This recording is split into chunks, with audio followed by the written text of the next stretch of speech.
这个停车场真特别，收钱是看恁啊几人来收的。这是新竹这间私人的停车场，业者发挥创意，奥多摆上2人来算钱，若汽车照4人来收费。一条恁啊1点钟收5块银，同型奥多摆亲像汽车同款，算的介绍和一般停车场差不多，换汤无换药。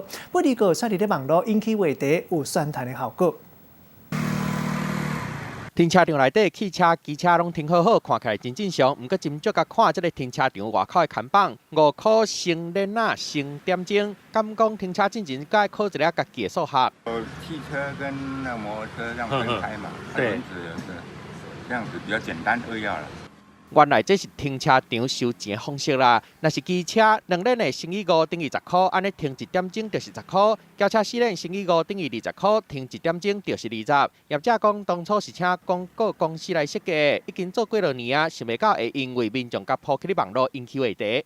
基本的算式公式，非常简单，不难。有些年轻人看到，觉得蛮那个，有民众感觉真趣味，不过嘛有人看到就唔敢停。业者讲，同型机车收钱的标准甲轿车同款，货车嘛是，嘛捌拄过3轮的，也是6轮的车，不过较罕见。停车费得另外算。其实这款的介绍甲普通的停车场差不多，业者利用创意达到宣传的效果。记者综合报道。